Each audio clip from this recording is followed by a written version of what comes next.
Where is he? Where are you? Skull Rock. Do you know it? Hello, this is Stacy over at the Skull Rock broadcast. I'm joined by... Hello, this is Megan. Welcome back to our Stranger Things and Pop Culture podcast. I'm super excited for this episode today, and I was going to just try to make a joke about how we just found these two random guys, or maybe not say who you were and just record the episode and let people try to figure it out, but I feel like it wouldn't have really been funny. So we have Mike and Charlie on the episode today, and if anybody has listened to this podcast pretty consistently over the past year, they've heard of Hotel Mira, because I talk about this band way too much, according to Stacy. Thank you so much for the free press and rock and roll. Fuck you, Stacy. Yeah. Stacy, get out of here. Fuck you. To be clear, I think the non-introducing would have been a good bit. Yeah, I mean, I just don't know if I would have been able to commit to the But bit. you do the reveal at the end where it's just wow, these guys have absolute dog shit opinions on everything. They're such losers. And it's hey, they're my favorite band. Surprise. But then I was well, in the show notes, I guess I'll write who you are, Yeah. but I don't know who reads those. You got to get the SEO. Yeah, exactly. Mike, Charlie, thank you for taking this time to come on our No worries. podcast. It's our pleasure. Mike, I heard that you have yet to watch Stranger Things, which that's fine. That's fine. That's good. Yeah. Welcome to the roast. Yeah, we're actually this was just a ploy to get Yeah, Mike an intervention to sort of finally thing. watch Yeah. Stranger Things. Exactly. We're going to make you very intrigued. Charlie, you Yeah. have watched it, correct? I'm a big fan, yeah. Awesome. So we're going to play a little game called Rapid Fire for you, Charlie. And Okay. just gonna Perfect. answer as honestly as you can. All right. I'll play as well. Yeah, you can play too. Favorite character? I think it's a 3-way tie Okay. for Okay. me, because there's no Well, way I could just pick. I think if I have to pick one, it's Steve Harrington, and it's been Steve Harrington since season 1. Yep. If I'm allowed a tie, Sure. then I'm throwing Dustin in there as my tie, with probably Eddie as the if I'm allowed 3, and that mostly comes down to those boys' performances. I just think that they are a cut above, and every time I'd be watching the show, I'd sort of be waiting for them to grace the screen again. I'm proud to say, during season 1, I sort of saw Joe Keery's work, and I was like, oh, give me all this you got. I think the kid's super talented. Steve Harrington is Joe, right? Yes. Yes. This is where I'm at. Yeah, then yes, he is my favorite character. Good job, Mike. Yeah, Yep. yeah. Good No, start. that casting agent struck gold. I always say that. All right, Charlie, favorite season? Oh my goodness, this is way harder than I thought. It's 1 or 2, because I think 1 is okay. perfect, but I really liked a lot of the things they introduced in 2. And then 4 with Vecna was really intriguing and exciting. And then, but I did also really like the mall, the whole season 3 vibe.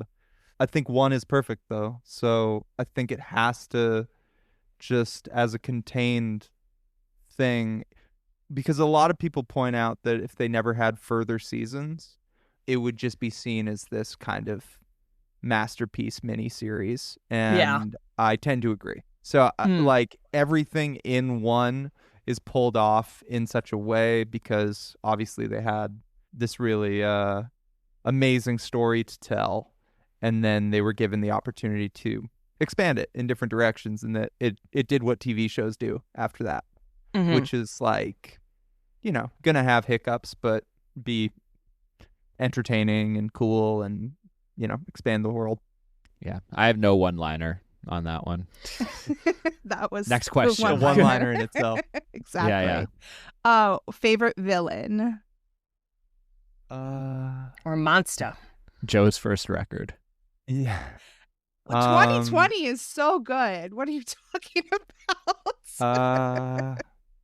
I think it's Vecna, Like I'm a huge like 80s slasher fan. So when Robert Englund showed up in season 4 and you really got to see the passing of the torch and the fact that these people really knew ball when it came to horror and John Carpenter and Spielberg and yeah, and the idea of like the whole Kate Bush, spoiler alert. Yeah, good music being able to save you from a demon, I think is a fantastic concept. Love that. That's a great answer. All right.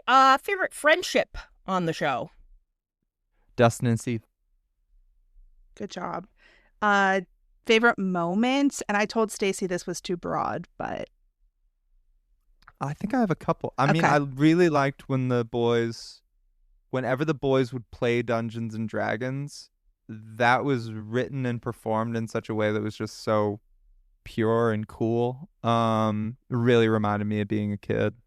I kind of like in season 2 when Will is really into wanting to be the dungeon master, but the boys are like hitting puberty and they're more interested in hanging out with their respective girlfriends. That whole tension. It's season 3, but yes. Is it?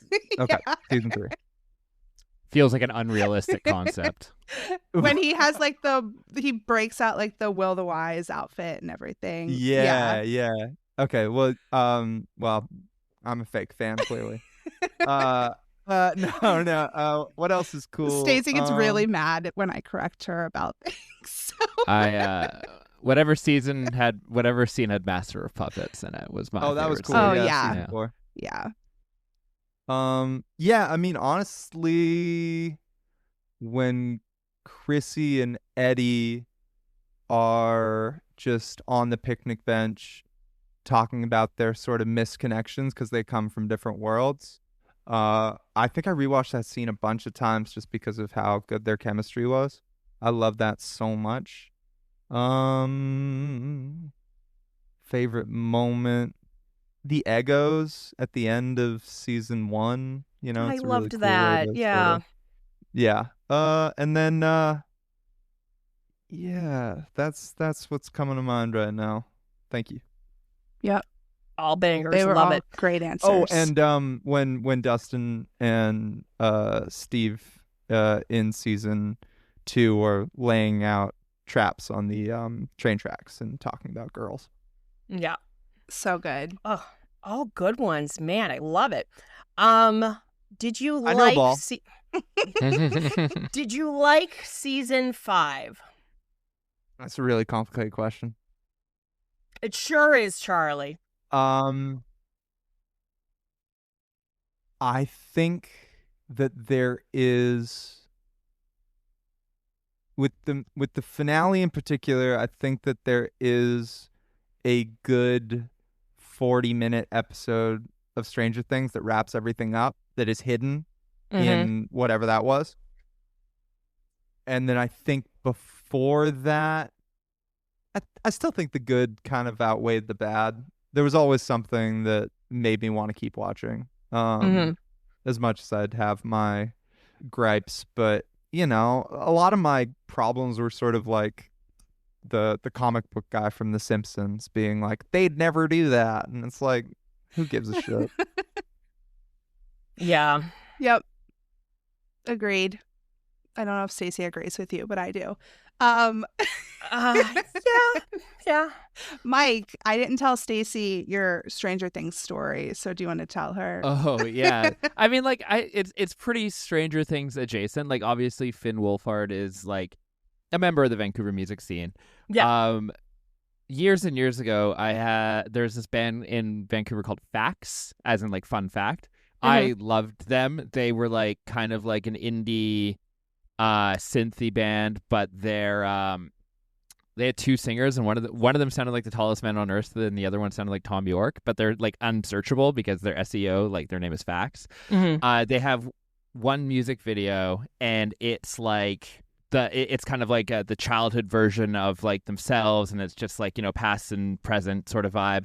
And the person who plays the childhood version of the lead singer, my friend Sean, is Finn Wolfhard as a child, like a young Finn Wolfhard, and the music video has like 250,000 views, and like all the comments are like, "You're really in too deep of Stranger Things if you're here," and stuff like that. And then Sean's joke was he was always just being like, if they ever do like a Finn Wolfhard in the future of Stranger Things, like, I'm ready for the call. That's Like, I already have the resume. They've Yeah, played that- the Move same over, Bill person. Hader. Yeah. Oh my God, that's amazing. Yeah. That kid Yeah, is no, I'll super, send super I'll send the talented. video. I sent it to Megan the other night. Yeah, I Yeah. watched And it. then I was It's just cool. like, man, this band was so good.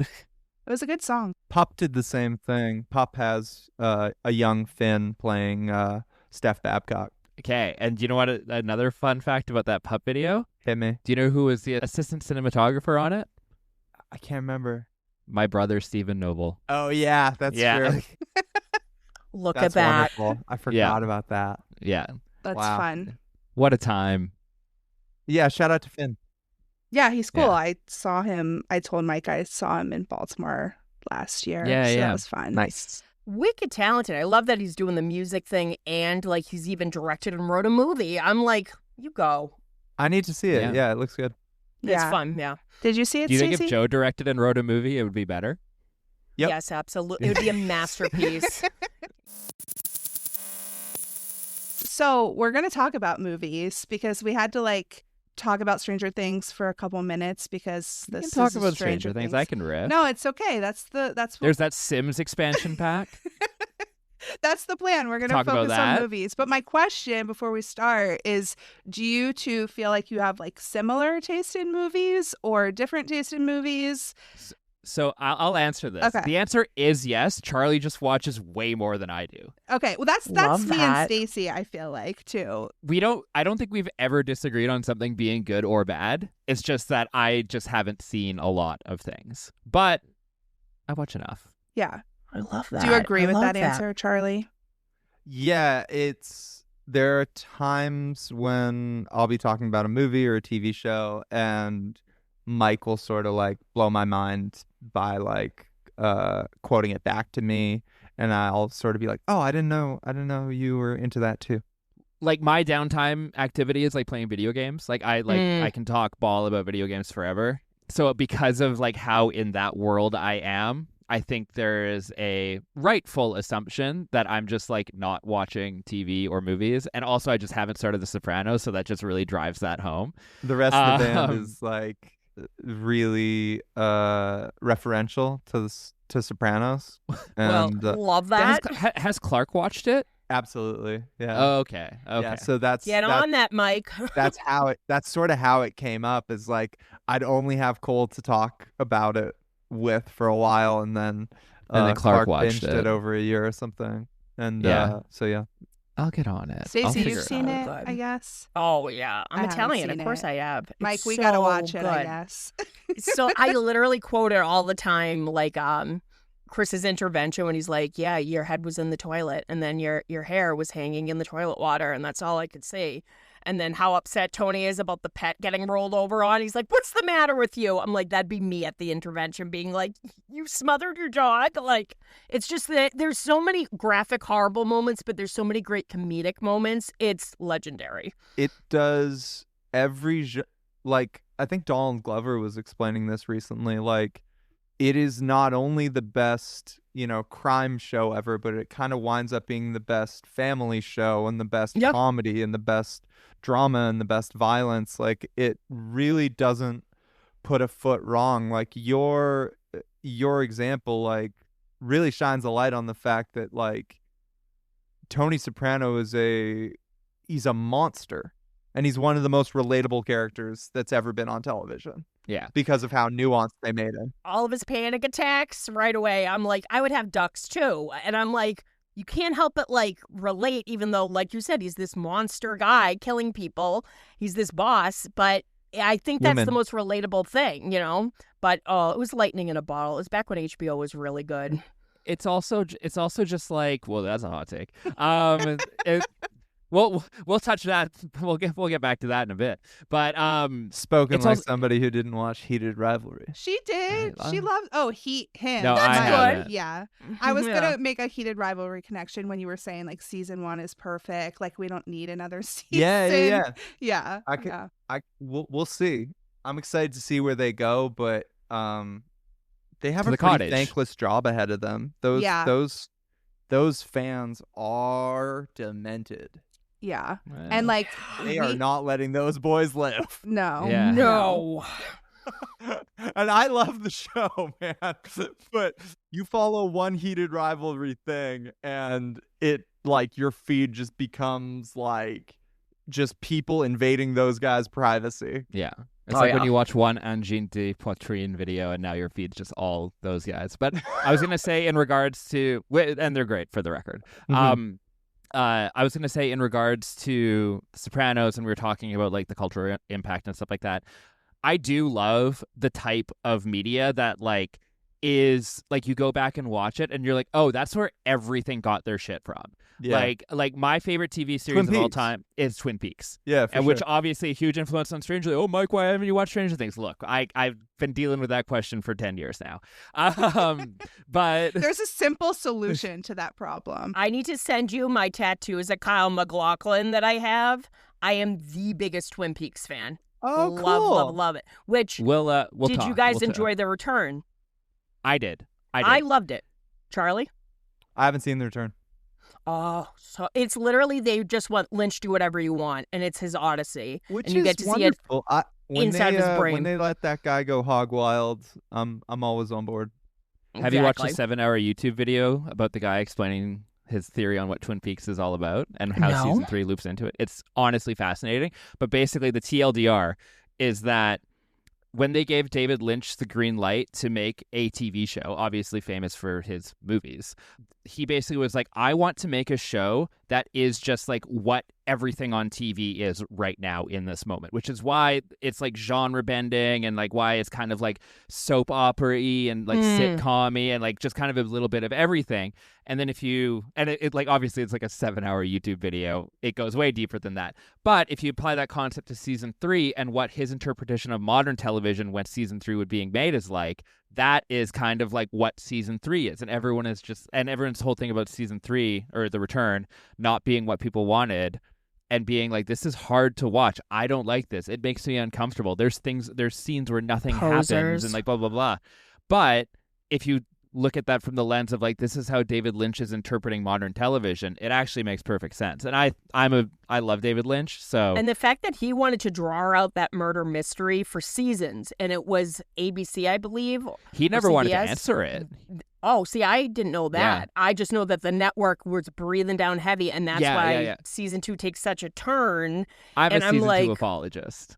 Oh, Matt, I love season 2 just because it's batshit crazy. Yeah, and exactly. it just went off the rails. But I love all the behind the scenes stuff of Lynch doing The Return. He's like, who the fuck cares how long the scene is? And Yeah, it's like a exactly. 20-minute scene of somebody sweeping a floor. And I'm like, brilliant. Yeah. Brilliant. Yeah, no, it's awesome. What's your favorite David Lynch movie, Stacey? Setting aside Fire Walk with Me, which originally I didn't like Fire Walk with Me. Firewalk now with Me is I dope. love it. Love It's it so good. so much because it's about Ray trauma, Wise, baby. obviously. Ray Wise, which, speaking of Ray Wise, I'm going to have to pick the guys' brains if I should show Megan RoboCop. Oh Thoughts? Yeah, of course. yeah, Thank you. yeah, You absolutely. guys are awesome. I was like, you have to watch RoboCop. RoboCop's the best. Like, come on. But I'd say probably either that or Wild at Heart. You need to see Showgirls too. Wild Heart is my favorite. Oh my God, Wild at Heart, so good. Showgirls is so good, but it's so bad it's good, and it's ridiculous. It is. People ask me a lot what the best worst movie is because I'm a connoisseur, and it's Showgirls. He is. I will vouch for Charlie being a movie connoisseur. But of the best worst movies though, or just of movies Yeah. in general. Oh, just of movies. just of movies. I think all Showgirls subgenres. probably hits my top 10 of movies. Period. It is very, very special. I rented that way too young because I remember being like, Kyle MacLachlan's in it, and then the pool scene happened. I'm like, wait a second. But that director, like all bangers, like Basic Instinct, Total Recall, RoboCop. RoboCop. RoboCop. Love RoboCop. Get ready, Megan. You're gonna love RoboCop. Okay. Do you guys remember when Ray Wise showed up in like fucking Workaholics and he looked like he aged like 3 seconds from Twin Peaks? Yes. Yeah. Yes. So I good. love Workaholics. When I did Chaos Adventures of Sabrina, I was like leaving set. I had like a 3-day part on it, and as I was leaving set, Ray Wise like was in like the warming tent. That's so sick. So like as I was like talking to the AD to leave, Ray Wise was just sitting down like going over his lines. That's dope. Would die. Would die. It was crazy. Yeah. I was like, Yeah, that's pretty fucking sick. Ray Wise, man. That's Yeah. Ray Wise.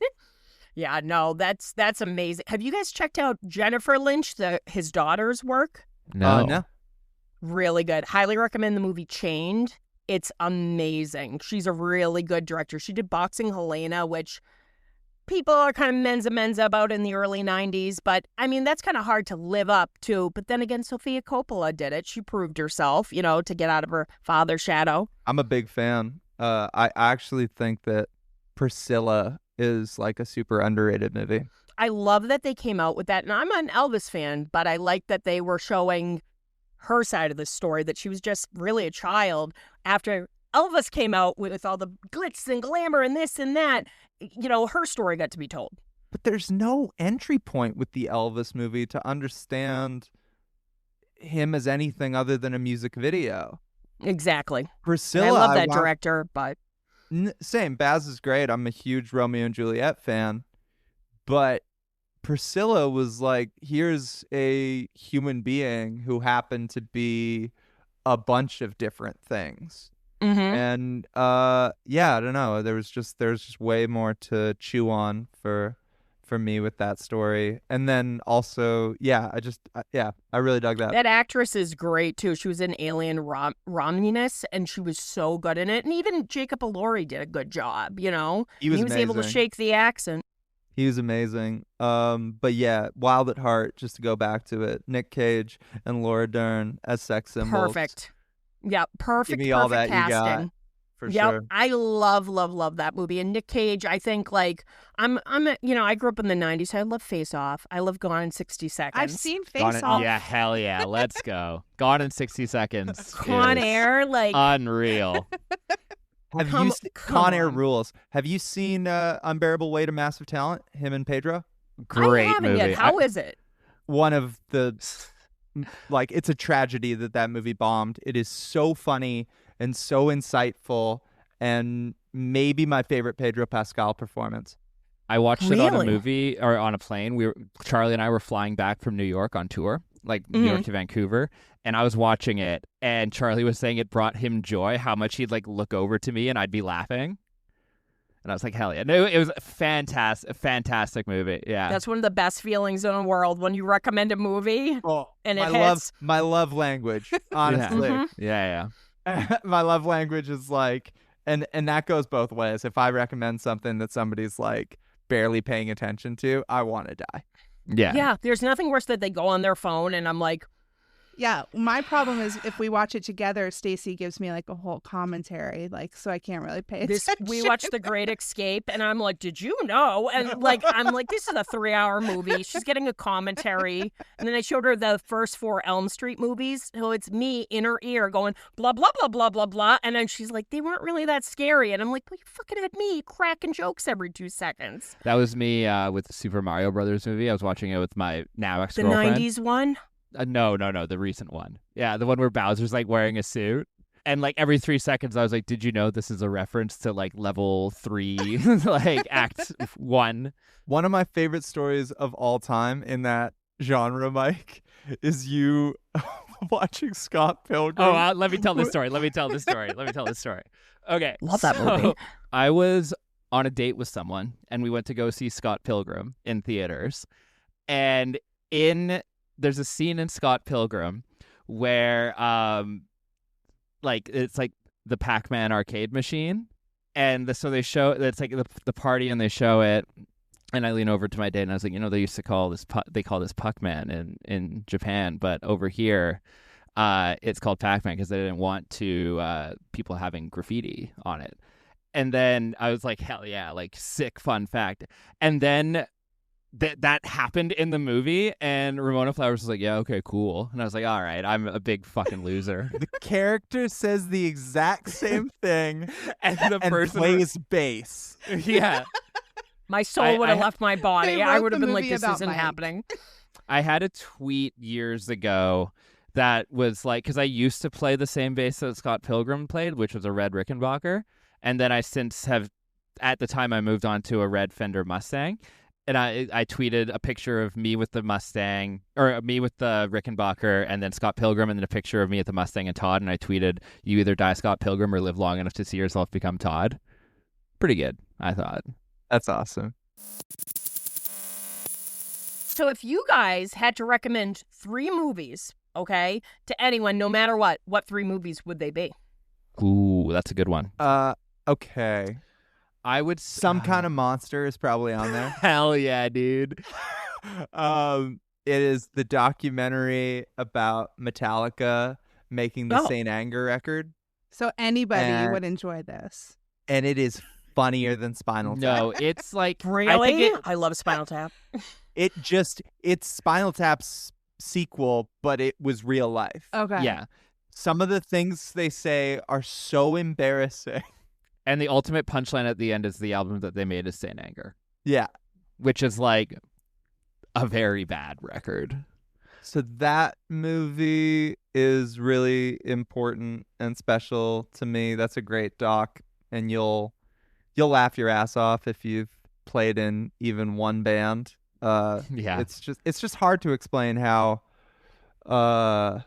There is a caveat that if you're in a band that's like falling apart, you probably shouldn't watch it. It'd be like triggering. Damn. that's true. I wish more people had seen I Saw the TV Glow. Hmm. You know, I haven't watched that yet. How is it? It's phenomenal, one of a kind. It's a difficult movie at times, but what gets pulled off and the sort of allegories, and I'm sort of a fan these days of anything where after it's done, I can say to myself, there's nothing like that. I haven't really seen anything like that. And so I Saw the TV Glow comes to mind in that department. Visually, it's stunning, right? Definitely, and the performances, and they do this thing where because Jane is such a big Buffy fan, they sort of shoot the show within a show to look exactly like a low-budget Buffy. Oh, that's cool. And it's hard to explain how the effect it has on you, like the how well they pull that off is a really cool aspect of the film.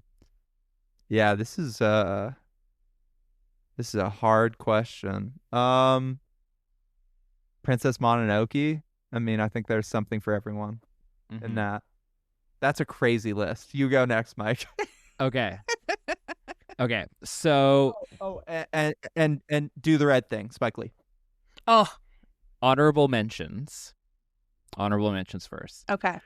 Boy and the Heron, which is, as of right now, maybe my favorite Ghibli film, but it's also one of those things where, like, I think Nausicaa in the Valley of the Wind is my favorite Ghibli film. I'm actually referencing, do you remember the Reader's Choice top 100 best movies of the 21st century? And then so that's what I'm referencing right now, because I was like, what did I put for that? I'd probably love that. So Boy and the Heron is kind of like, it's like Miyazaki's kind of retirement film. Like, it has references to all of his movies in like a really touching way. So that's why it hit me really hard, because I'm a big fan of his. That said, if you haven't seen his films and you just go in with that, it's still sick, but like it'll hit harder. Also, watch the dub, because Robert Pattinson has an insane performance. So honorable mention there. Honorable mention, Hot Fuzz, hilarious. It's really picked up So good. because of our recent UK tours, and I feel like I relate to it more because I've been there. And one of my last honorable mentions is a film called Drive My Car, which came out in 2021. It's a Japanese film. It's really it's based on a Murakami short story. and it expanded on that. It was really touching. Maybe I watched it at an interesting time in my life and it hit me harder. Also was nominated for an Oscar that year, so maybe it was actually good. So that said, here are my 3 actual picks in All no right. particular order. Okay. Superbad. Hilarious movie. A+. Just an absolute time capsule for that period of life, and it's a period of life that I hold dearly.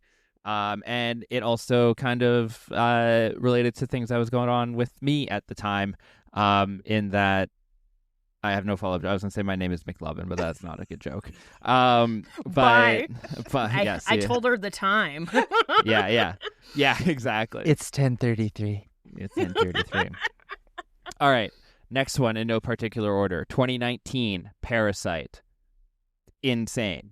So good. Amazing. I actually rewatched it relatively recently. Still holds up. Obviously, it still holds up. The social commentary is unbeatable, but it's just like kind of like locked in. Like the first time I watched it, I was like, this is insane, obviously. And then when you rewatch anything, you kind of notice like nuances and pacing and like stuff like that. And like the very definitive like 3 acts that are in it are really cool.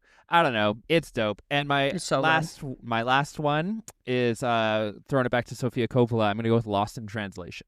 Big fan of that movie. I always joke, and by joke, I mean this 100% actually happened, that I identified my quarter-life crisis when I was 25 years old because I watched Lost in Translation, and then I went, that hit really good. I should just watch this again. And then I just hit replay on Netflix, and I watched it twice in a row, and I was like, I'm really going through it.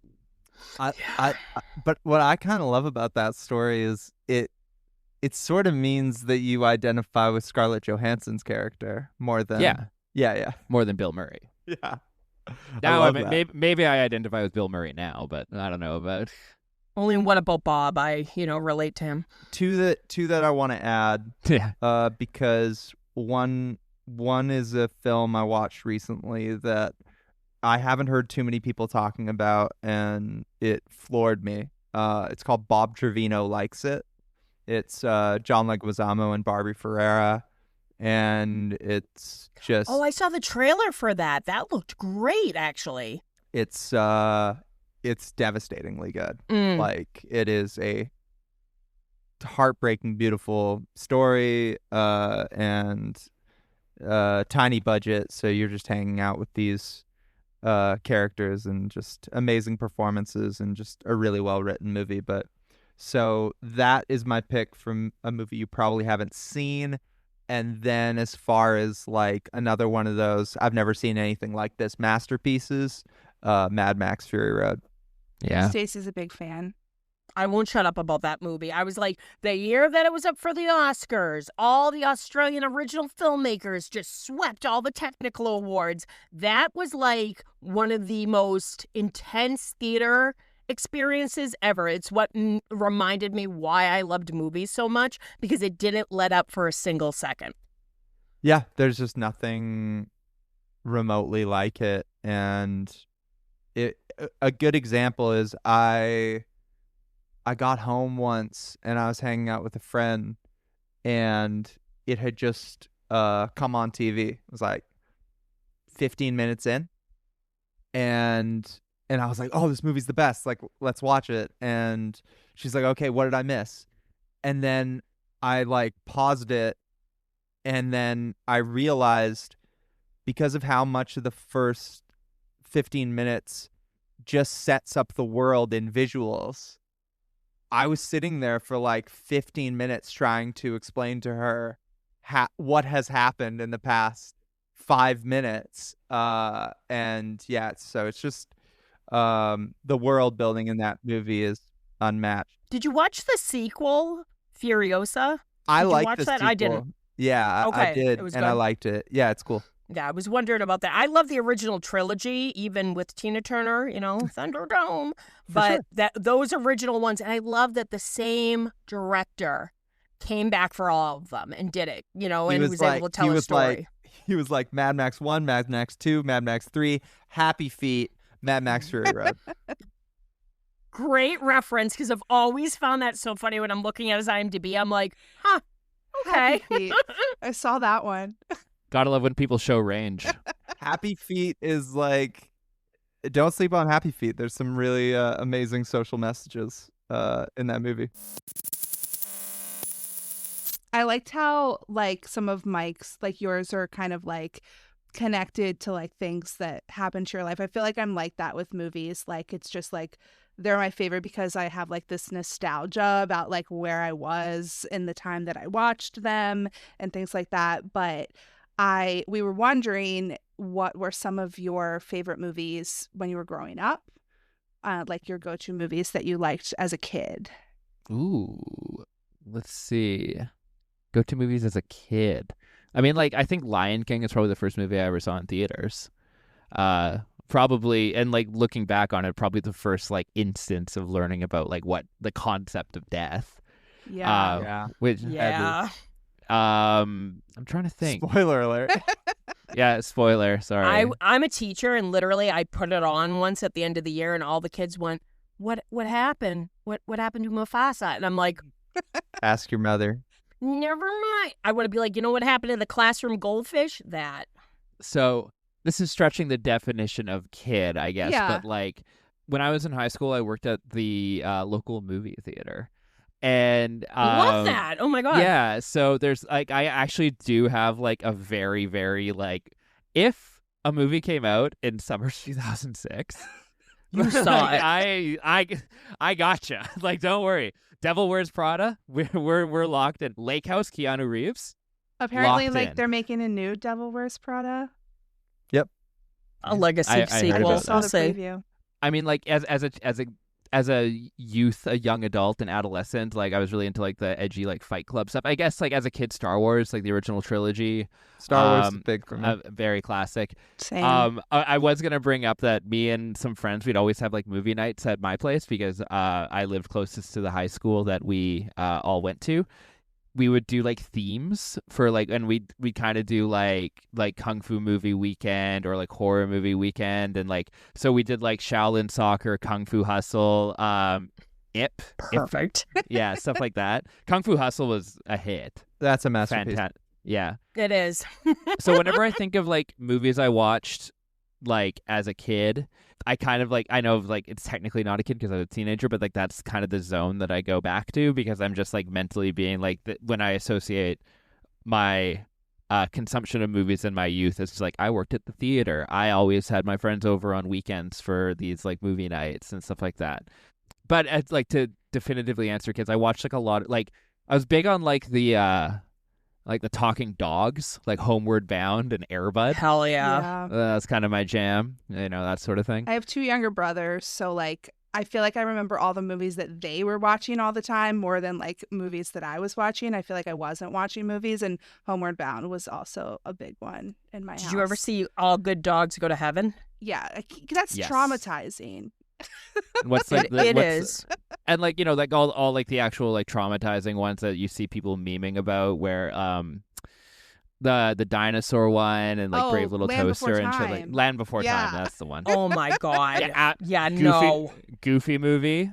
Goofy With Max. movies. Goofy movie breaks my heart. Yeah. When he's like embarrassed of his dad, I know. it's really tough. Yeah, Max. I was in a Max. car once and they were listening to the pop song from it, Hourland. and I'm like, Hell see, yeah. I Great. love it. I right away Unreal went, pull. how do I know Unreal pull. this? Goofy movie. I'm like, Oh, my brother also loved Milo and Otis, and now he has a Yeah. pug, so he's Yeah, like yeah. living his dream. That's sick. But yeah, when I think of like, I wish I had like cooler answers. Be like if I was like Blade Runner or like something like that, you know, like. But it's like, I mean, if you were a yeah. kid watching Blade Runner, man. well, that's bleak. exactly it. But Masterpiece, no, but bleak. yeah. But just kind of like, you know, the ones that you would expect, and like those are the ones that have stuck with me throughout Yeah. all these years. But like I said, that teenage period, all the Pirates of the Caribbean movies, classics. Oh hell yeah. Blade Runner. No. Yeah, nice. I'm the youngest of three boys, so I Mhm. watched everything like traumatizingly early, so I could hang. So I had a strangely like mature taste in movies as a child, but I'd say the really definitive one, I think I probably saw the Matrix like 20 or 30 times. I would just rewind over and over again. Perfect example of you had never seen anything like it before. Precisely. Mm-hmm. And that movie is just so good to revisit that it's it's unbelievable. My Matrix story is that when Matrix was Resurrection the second one? Reloaded. Matrix Reloaded was in theaters. I wasn't old enough to go see it, and we tried to sneak in, and they were like, just lie about your age, and I failed. I'm so bad at lying. And they were like, you're not old enough to see this movie. And I was like, but I've seen the first one. The ticket person's like, get out of line. And that was the theater I ended up working at. So joke's on them. Did all your friends get in and you were the only one that didn't? No, Okay. they were homies, and we all ended up like going bowling or something. Hell yeah. That's good. Bowling. We thought we could scheme the theater to go see like a hyper violent Rambo sequel. Hell yeah. And our plan was like, we'll get tickets for some bullshit, and then the movie's actually like on the 3rd floor, and we'll go see Rambo. I think I was like 15, and Nice. so we like get tickets to Definitely Maybe Hell yeah. with Ryan Reynolds. Perfect. And we're like, 3 for Definitely Maybe, please. And they're like, all right. And then they're like, it's already started. And we're like, that's fine. It's like no poker face. And we went up the stairs, and like we got to like, the 3rd floor, and we were like, being really sketchy, and like went into Rambo, and one of the ticket takers was like, this is Rambo. You're going to see Definitely Maybe. And we were like, come on, man. And they were like, no, like it's like a liability. You have to leave. And then as we were leaving, my friend Dylan Safrick said, this is Definitely Maybe the worst fucking night of my life. I love that. Just perfect. I love that. So that's my Sneaking into a theater. Yeah. I think you got further than I did. Yeah, you got a little bit Yeah. further than Mike. I was like but... 4'10" till I was 17. It was never gonna happen. Yeah. And the security guard was me, and I didn't take you seriously because you were under 5'7". There you go. For all the listeners, that's a callback from a joke we made before we started recording, which means that's excellent podcast etiquette. But yeah, Oh my God, that's so good. movies are my life. But yeah, Charlie, I was very similar to you. Like, my parents were like, just close your eyes, and they would tell me, if you can handle it, we'll let you watch it. So I was watching RoboCop far too young, and just, I don't know, it kind of like shaped the kind of movie person I was. I watched the movies my parents were watching. So if I did sneak into, Rambo, which that is a violent movie, I would be unfazed by it. I'd be like, oh, it's just taking him down river. It's fine. A man's got to fight. RoboCop is like, it's meant for kids. No, that's a crazy take. But like, yeah, Mike, yeah. No. I know what you mean. I know what you mean spiritually. But no adult is going. Except for I'm you so three. mature because I love RoboCop. You need to rewatch RoboCop if No, that's your I know. opinion. Yeah. I know. I get it. But it's like, that's a franchise that's just made for merchandising for toy lines. You fell for the propaganda, man. Like, the movie itself is like this total skewering of like late stage capitalism in the 80s in Detroit and all this stuff. And then they came out with a cartoon that didn't have any of that, that just had the RoboCop fucking shit up. Because I guess someone thought like hey, like this is like, we can make a kids cartoon because out of this. he genuinely looks like he's a superhero or whatever. But no, and RoboCop's a pretty like campy name. for sure. I mean, I guess it might have been He cutting shoots edge a at guy in time. the dick. Like, That's fine. It's a movie for kids.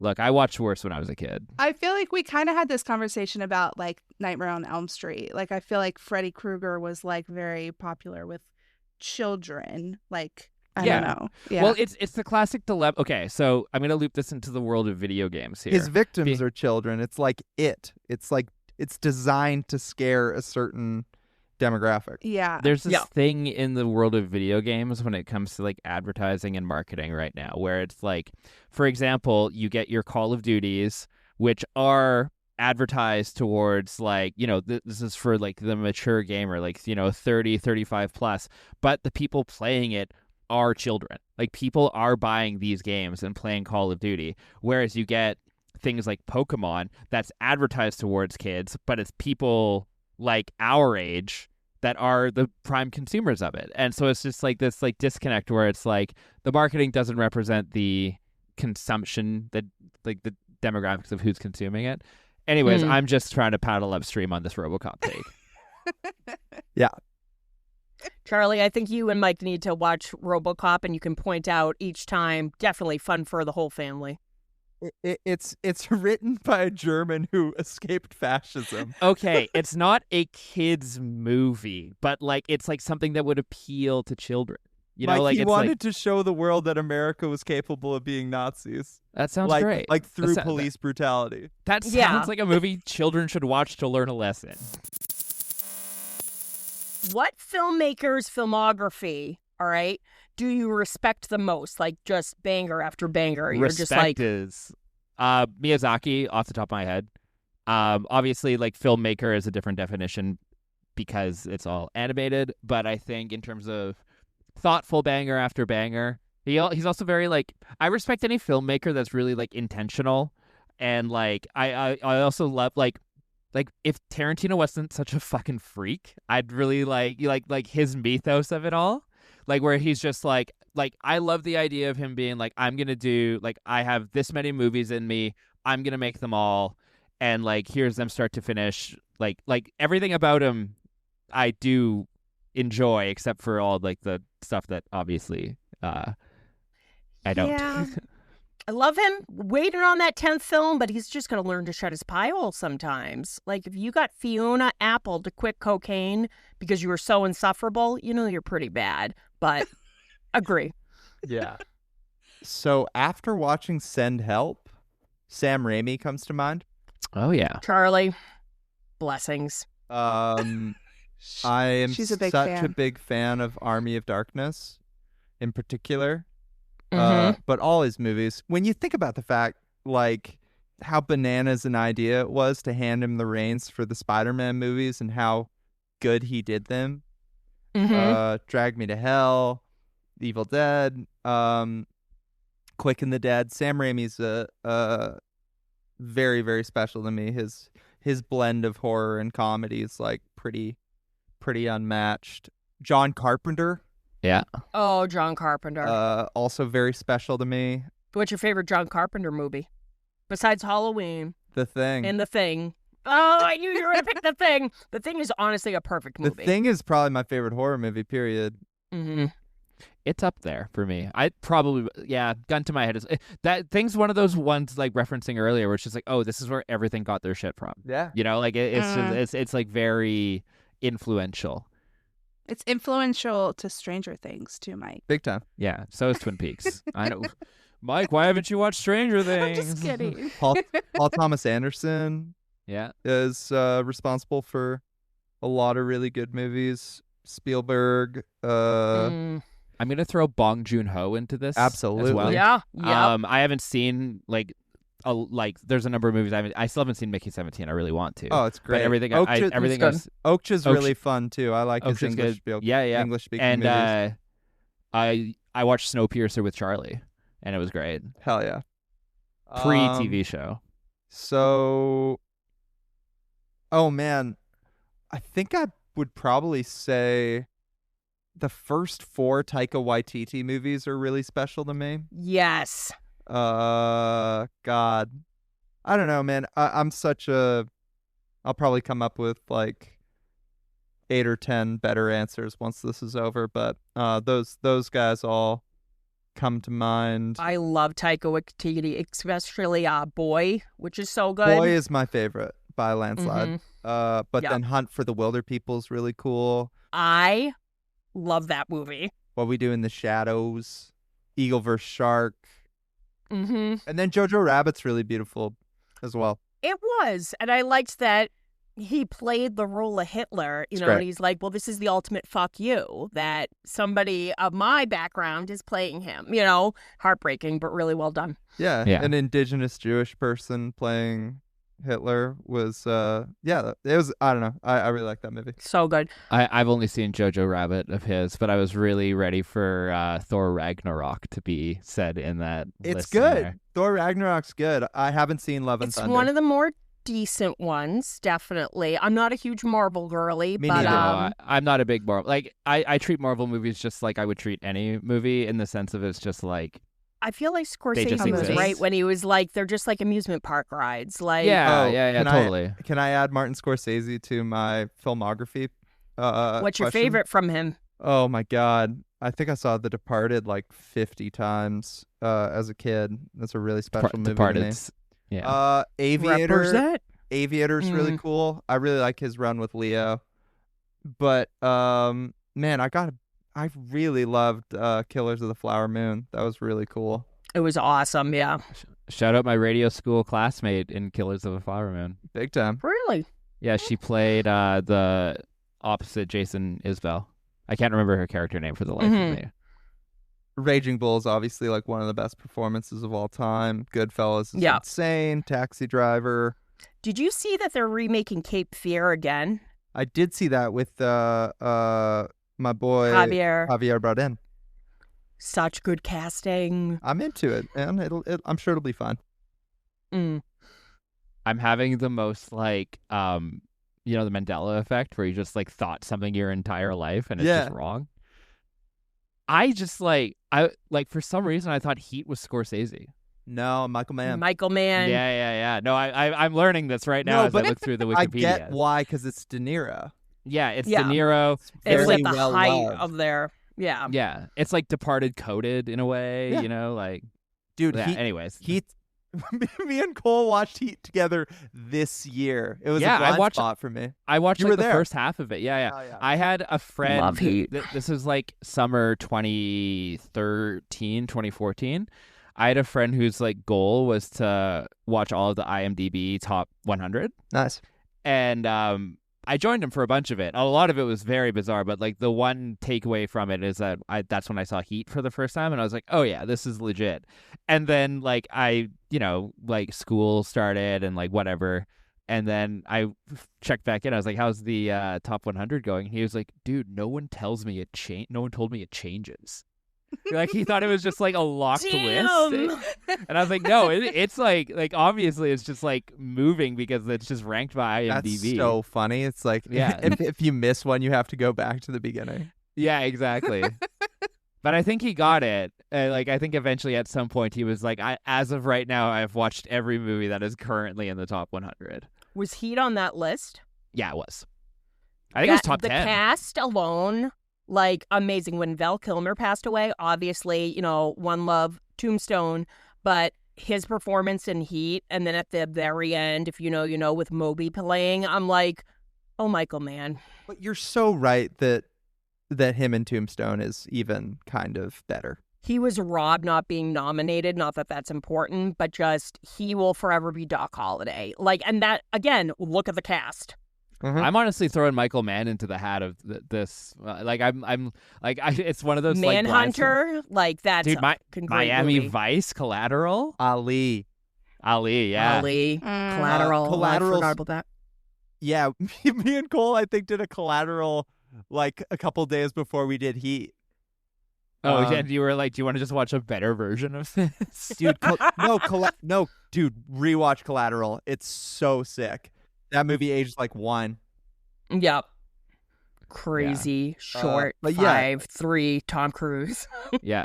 Jamie Foxx is probably short too. Val Kilmer, Heat is my I'm gonna favorite look Val this up. Kilmer performance, Yeah. I think, but he's good in everything.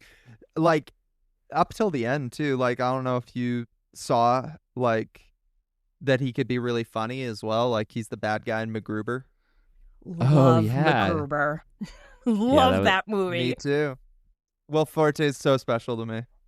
Just Yeah. Ryan Phillippe seeing the license plate written over and over again. I'm like, this is so stupid, but it's like the Naked Gun movies. It's so perfect. Oh, the Love new that kind of Naked humor. Gun. I was so happy when it was good. I was trying to explain it to Megan, and I explained the snowman scene to her, and she's like, what the fuck are you watching? And I'm like, you're watching, it's great. It's in the best hands. Like, if you like The Lonely Island, which I do like so much. I love The Lonely Island. You'll like the new Naked Gun movie. Yeah, isn't Cody So good. Rhodes in it? Yep. Yeah, he's a bartender, it seems. Nice. That's a wrestler. Yes, it is. We did filmmakers. Do you want to pick like a couple of your favorite actors, and then what is your favorite performance by them? I've always been a Edward Norton guy. He's good. Great choice. Pretty phoned in answer, I think. No. Like, I don't know, phoned in, like, I feel like it's not a deep cut, you know. Keeping the faith. I believed he was a priest. Yeah. Who directed that? Did he really? Yep. I once said this is a take that it hasn't aged as well as when I first initially said it, but like in like the early 2010s, late 2000s, I would always say that Edward Norton did not have a bad movie, and then I would always joke that I would exclude the Hulk. Yeah. But yeah, I'll stick with him. Off the top of my head, I'd say him. So weirdly, after watching Project Hail Mary last Ryan night, maybe it's Gosling. just because I think Ryan Gosling is like the Paul Newman of our generation. He is good in everything, funny, soulful, and then gorgeous, and maybe is the best person at picking scripts outside of Leo in the whole industry. Oh, yeah. Agreed. The filmography's insane. Drive. Blade Runner, Blade Runner, Lars my and the favorite Real childhood movie. Girl. I love that movie. Lars and the Real Girl is incredible. The Believer. So I love good. that movie. He just Nice Guys. Everybody has to watch Nice Guys if you haven't. So funny. He stole the show in Barbie. That movie should have been Yep. called Ken. It was his movie. It was Agreed. the most important and interesting part. We don't have to get into that. Agreed. But yeah, the deconstruction of masculinity was the most interesting part. But yeah, he's the man. And then as far as musicians, actors who have a band, he has the best one, Dead Man's Bones. Dead Man Bones. Oh my God. I'd say up until Joe Keery, he was sort of unrivaled as far as an actor who has a band.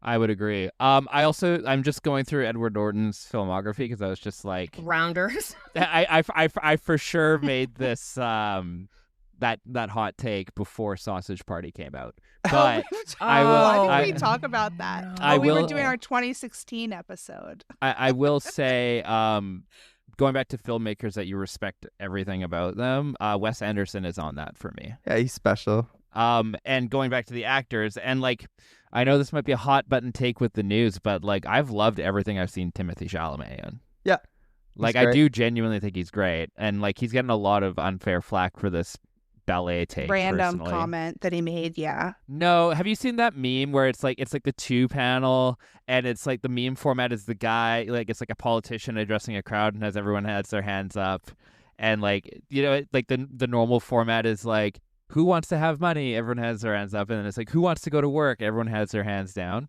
There's a version of that that's like, who's angry that Timothée Chalamet doesn't like the ballet? And everyone has their hands up. And the second panel is, who wants to go to the ballet? And everyone has their hands down. Yeah. It was Makes funny. sense. I don't know. I feel like so much can be taken out of context, and like there's media training, and he was chilling with Matthew McConaughey, and he said something, and then it went wild. My thing about the Timothée Chalamet thing is that because it's a whatever statement. Like, it's not the smartest thing to say, but like, in my opinion, like, whatever. But people on Reddit were digging up times he said it in the past. Like, people are like, here's a clip of him saying it in 2019. And in my head, I was like, he's clearly just doing a bit with himself. Like, like he's just seeing how far he can make this happen. His mom works for the ballet. Yeah. So he knows it intimately. So like weirdly, I think he has like claim to talk about it because Yeah, to like that's talk sort shit of the about it. situation. Yeah, it's sort of like if if your folks were in some other line of Yeah. work. I feel like I would get nervous and speak out of my ass in front of Matthew McConaughey. I'd be like, "You made Frailty." I'm. I think that my thing with that is I think people are just like, I think that they were just upset that he wasn't the sort of shy Yeah. French indie boy from Call Me By Your Name. I Mhm. think when he started Yep. to point out that he liked college sports and dated a Kardashian and There we go. Yeah. So I think it's just like, it's sort of like just the last straw of a long line of things where people were felt bamboozled that they bought into one kind of guy and then he was a different kind of guy. Did you guys like him in Marty Supreme? I haven't seen it. I Loved haven't it seen it. and loved Yeah, him. yeah. Yeah, absolutely. That's a great movie. Yeah, he's pretty special in everything. I'm excited for Dune 3 as well. Dune 3 is gonna be so sick. I'm yeah. I think just to put a bow on it, I think my favorite Gosling performance is, I think for comedic, it would be The Nice Guys. And I think for pick. dramatic, it's either Blue Valentine or Place Beyond the Pines. Yeah. Where he met his wife. Oh, also Kate Blanchett, Tar. Have you seen her in Sam Raimi's The Gift? Yep. Oh yeah, that's Love what I'm that supposed to performance. watch, I guess. Love I did that see Sent Out. performance. I liked it. So good. So she did me so proud. I have Sam Raimi tattooed on me. I love Oh, him yeah? and Ted. I love everything. So like I was schooling her doing Raimi 101 and I'm like, and this is when he did this and then he made For the Love of the Game a baseball movie. But then he did this. I'm like, he's done it all. And yeah. I was very excited to talk Raimi for days. There's a dream sequence in Send Help where he just decided to put in one of the monsters from Evil Dead. That's so Oh. sick. It is so rad. It's when he's talking about the fiance and she's coming out of the water. That just could Oh, be one yeah. of the early Evil That's a Dead movies. Deadite. Yeah. Okay. Oh yeah, I was Huh, trying to that's explain cool. the POV of things going through the Raimi cam. Ugh. When the plane is crashing and she puts the window down so she doesn't have to look at the corpse. Oh getting- yeah, that was hilarious. You think about that movie and you're just like, if it wasn't directed by Sam Raimi, it would just be a hot mess. Like, I don't think anybody would know what to do with the tone. I don't think it would be funny or scary Yeah. the way It's that a he makes perfect movies. balance. And the fact that, like, I was telling her, which without spoilers, I said Evil Dead 2 has one of the greatest endings of all time. Would you agree? Totally. We're going to do a Evil Dead marathon, Megan. Hell yeah. What movie has the best score or soundtrack in your eyes? Oh, we had to kind of connect music. Yeah. Yes. Sure did. Probably something John Williams. Probably Star Yeah, Wars. Mm. Star Wars There's or Indiana Jones. Yeah, there's kind of like there's a couple ways of taking this in terms of like Star Wars. Like Star Wars is the answer. Like I think the most iconic like scored movies. But if you're thinking soundtrack, and like there's two versions of it where it's like, do you want a soundtrack that just creates an absolute mood that is so identifiable with the film, in which I would say like something like a Drive lives in that world. But there's also a version where it's like, which of these would I just like have as a playlist? Which, Yeah. like, if I'm fucking, if it's Mask Off, it's probably something like Saltburn or some shit like that, where it's just like, oh yeah, here's some late 2000s indie on the score. Nick and Nora's Infinite Playlist, maybe, like that sort of like 500 vibe. Days of Summer. Yeah, exactly. Mhm. Where it's just like, oh, this is just music I listen to. Did you But- did you watch our video? Yeah, you watch our music Yeah. video? I've seen all of your music videos. No, Yeah. not all of them, but all of the more guys did- recent ones. You guys did a music video like it? I've sent it to you Yeah. like 3 times, Stacy. It's a yeah, you'll see. I'll Just go watch it again, yeah. Yeah, me and my I love that me movie. and my friend Anya recreate like 3 or 4 scenes from 500 Days of Summer. It's Don't sweet. you? Is this ringing a bell? Oh, yeah, like the whole, like, I love the Smiths. Yeah, I got it, yeah. Which, Yeah. what a great moment. I was telling her that one of the, I think the Regina Spektor song popped up in a reel the other day, and I said I was transported to 2009 again. I was like, oh my God. It's So- that's a very special like important movie for me. Yeah, but in terms of like actual like orchestral score and stuff like that, I think Star Wars is like, it's hard to think of one that like tops that for me, just because of how genuinely iconic all of like the main songs are. Yeah, Indiana Jones, E.T., really anytime that like John Williams is doing it, it's pretty.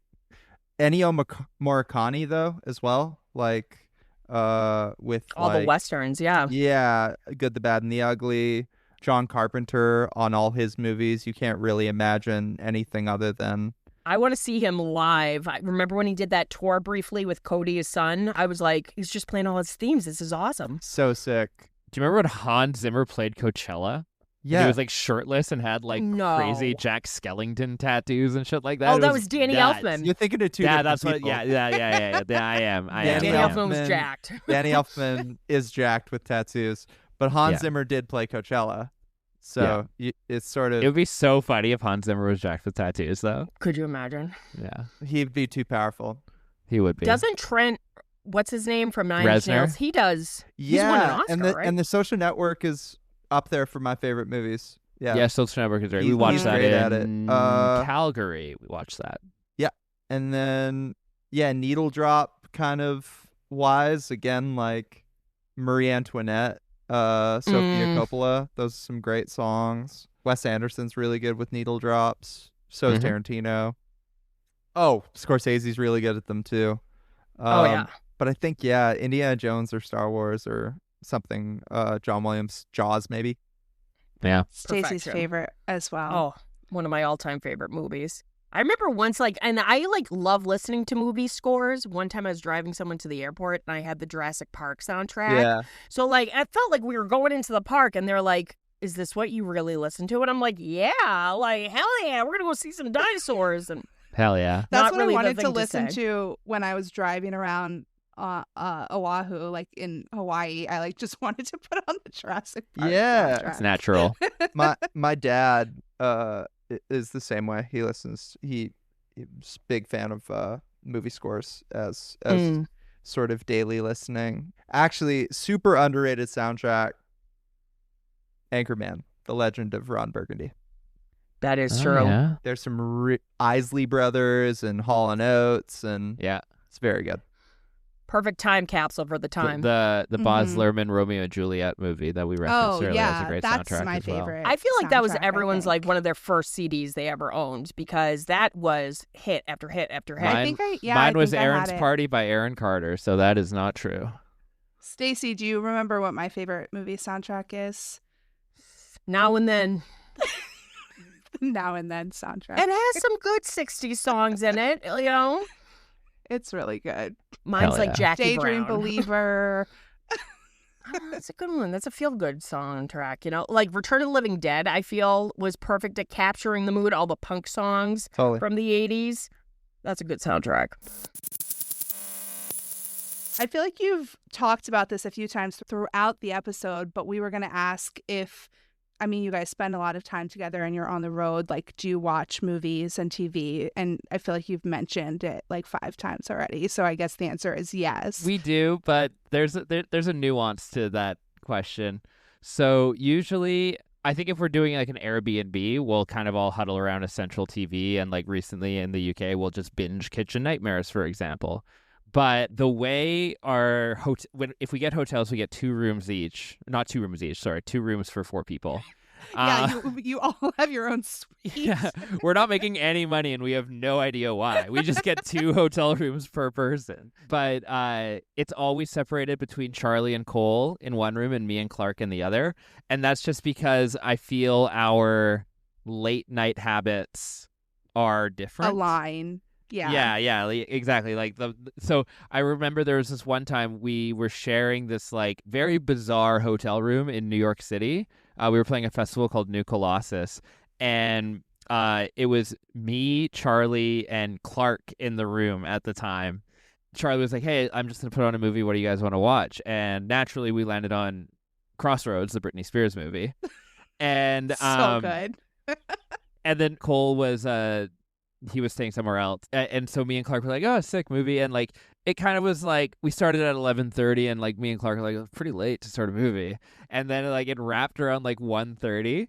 And Charlie was just like, yeah, what do you guys want to watch now? And me and Clark were like, what do you mean? It is 1:30 a.m. Mr. Night Owl. What would be a good double feature at a Crossroads? Like, how can you follow that up?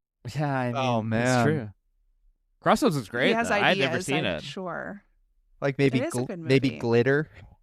Yeah. Leave Charlie. Just failed sort of jumping off acting career. Yeah, they Movies tried. from Yeah. pop stars. That's a good micro genre. There's a couple really good ones. I think yeah. the best musician appearing in any movie has to be Jack White in the Dewey Cox Story playing Elvis. That's That's gonna pretty be good. hard to beat, but I'm going Bowie in the Labyrinth. I was going to go either the actual Temptations in the Dewey Cox movie, That is just good because too. of the one bit. But Yeah. then I was also going to reference, it was so funny. You were like, my favorite musician appearance. And you were like Jack White playing Elvis. And I was like, okay, yeah. Like, but then I was going to be like, yeah, but like Paul Rudd and like the shitty Beatles that they got. I But love was that like, they're none of- like, why are they even making the movie? It's already been Yeah. done. Yeah. I couldn't agree more. Yeah, but then, but I was like, they're not musicians, so it doesn't really. I mean, Jack Black, Jack maybe. Black is. Yeah. Dewey Cox. There's a movie. That's an underrated film. absolutely underrated. What else? So good. Musicians in movies. Tom Waits in Coffee and Cigarettes. Oh, yeah. Yep. Tom Waits in Seven Psychopaths. Peter Germanis in Sinners. Nice. For sure. Yeah. Tom Waits in Mystery Men. Just Tom I Waits. loved and Mystery everything. Men. He's a good actor. Flip the toggle. How many toggle flips in total? And William H. Macy going, what do you mean we killed him? I was standing over here. Dude, I watched an interview recently where they asked him if he would be down to reprise the shoveler, and he was like, absolutely. Hell yeah. I'm on, it's a so down to classic. play the shoveler again. Stacey has a lot of tattoos. I do. You guys also have tattoos. Yeah. So do you have a favorite tattoo? I have 2 different tattoos for 2 different extremely close friends of mine who have passed away, so I would probably Nice. just put those up top. Yeah. That's kind of probably my canned answer, but My Try Me tattoo was sort of wound up becoming this like memorial tattoo kind of by a really sad coincidence. Me and Mike's friend Haley, at the time it was sort of, we were under the impression that she had beat cancer, and she has a bite me tattoo, and I was just gonna get the word try, and at the last minute I got try me, and sort of was like, yeah, sort of, because Haley beat cancer, and then she passed away not long after that. yeah, it was tough. Sorry. And Haley's one of the people who I have like one of the tribute tattoos. I have like a 10 out of 10, very small, on my arm somewhere. I can't even find it. It's so dark in here. It's like over here somewhere. Mhm. But it's basically she had like a stick and poke era, so she stick and poked a 10 out of 10 on herself in the exact same spot. So Love that. I got that eventually. In terms of non-sad tattoos, I just got this huge rib piece done in October Ribs. that I really like. Yeah, now I feel imbalanced and I need to get my other ribs done, but I also like Mhm. hate myself, so I don't know how that's gonna go. But I think just like how that all looks and like the fact that it exists, and it's pretty sick. So as of right now, I'll pick that one as my favorite. Nice. Outside of sad reasons. I've got an eyeball on my shoulder That's sick. that I think is just maybe the best looking one. But for me, tattoos weirdly just comes down to placement. I think that it's almost like my body being the canvas, and where things wind up is almost more interesting than the art itself. Yeah. My problem right now is I had like a lot of tattoo ideas that I've since gotten, but because of the sizing and the placement of all of them, I'm just like, there's just blank space now. I've run out of ideas. Like I just have no ideas on what to get tattooed. And then I was actually legitimately going to get. This is for Charlie. I was thinking of getting a cart pulling a horse. Dude, I yeah, love right. it. Pretty good, I would right? I would friendship tattoo that with you. We should cook that up then. That's a Hotel Mira inside joke. And Love that. so like that's where I'm at, where I'm just like one funny thing I go, oh, that could be a tattoo. So like I'm very much like I just need to get these spaces filled. Like I will be getting my other I just got the other side of my chest done just because it looked imbalanced. I don't know. Mhm. It's like How many hours did it take? the chest wasn't too bad. It was like an hour and a half, but the ribs were probably 6 hours, 5 hours. God. It was 2 sessions. One was 3 hours and one was like 2 to 3. It was not fun. It sucked, but it You're makes brave. everything else easier. Yeah, and it looks good. So there you go. Yeah. I go to my tattoo artist, Shane Murphy, who's in Mass, and he's really good at portraits. I love portraits. And Nice. there's one of my late mother, which Aw. I'm doing a shit job showing. But then right above it, so it's sad tattoo, but then right above it is the boyfriend Bug from the movie Uncle Buck. There we go. No So- way. Yeah, I'm such a big and- fan. So literally people are always like, well, what's on your arm? And I go, well, there's my late mother who died when I was 20. And then there's There's the guy Jay who tries to Underwood from rape. Uncle Buck. Yep, the one who literally tries to rape the daughter. And like only 2 people have clocked it before. And one was waiting in line in New Orleans to meet Joseph Quinn. And it was a dad with his daughters. And he goes, is that an Uncle Buck Oh, tattoo? you want to know my absolute hottest take, and I just couldn't be more right. Yeah. Let's go. Uncle Buck is the better movie of Uncle Buck versus Planes, Trains, and Automobiles. 100%. It's not even 100%. close. Mhm. And I don't know why one gets to have a legacy over the other. I think a lot of people love the monologue that John does at the end of Yeah. Planes, Trains, but Uncle Buck is just it a hits banger. you way harder. It's just a better film. Yeah, by the end of the movie, you're either crying or, it has a young Macaulay in it. And I'm sorry, what would fix me is John Candy making me those huge pancakes. You should have seen the toast, couldn't fit it through the door. Abby Hoffman. Yep, she was a baby in that. I love when he like literally he's it just shows the montage of them in bed with him and how he ends up on the floor and they crawl down on the floor. Oh man. You wake up thinking you're in a swamp. It's so good. And I remember watching Maverick Top Gun and I go, is that the older daughter from Uncle Buck playing Val Kilmer's wife? And the person I was with was like, how did you even clock that? But yeah, I literally was at that point. I was like, who fucking cares? Life's too short. I'm going to get bugged. Bug on your arm is Last name Spray. But like, it's always like things that I think will look good. Like, I love the original Gladiator. Hated Gladiator 2, besides Joseph Quinn. I got a Gladiator 2 hand tattoo. Did I think this Whoa. through? Not really. But again, life's too short. I was so hoping you'd say Gladiator 1. I know. I You're like, literally I love walked the out movie of there. Gladiator, and you're like about to no. But the tattoo is Joseph Everybody Quinn from who's Gladiator enjoyed it, 2. including this one, I went, have you seen the original? No. And I went, keep it that way. You like it pissed on the legacy of the original. Russell Crowe in that. I thought it was a joke when it got announced. Like I was like, is this just like an April Fool's Day thing that just like were launched on the wrong day? And I'm telling you, the fact that the Ridley Scott came back and Denzel Washington, he's my favorite actor. I love him in Training Day. He, like, you can just tell he cashed his check. He came in. Oh yeah.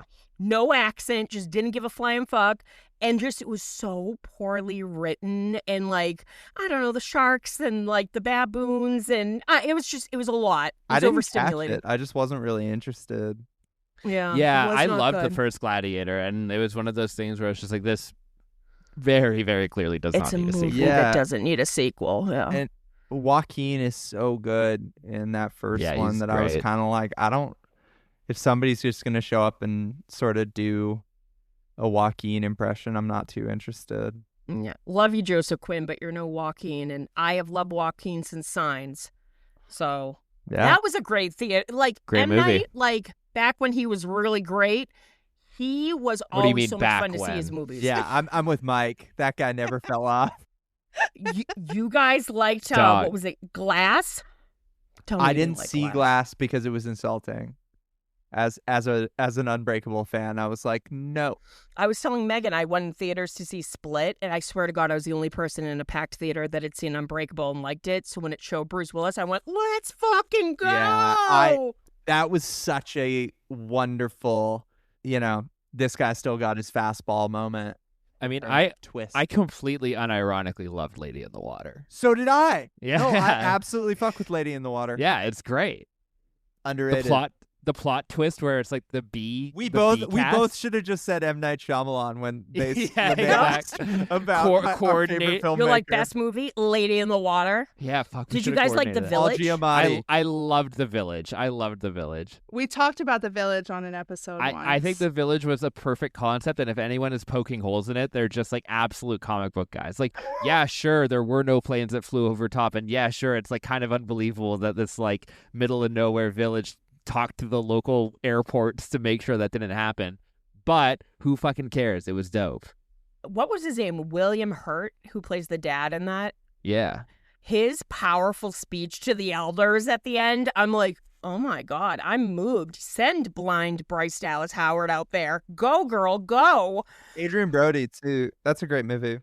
I love that was his follow-up after winning his first Oscar. And I was like, he did such a good job. Like, Big swing.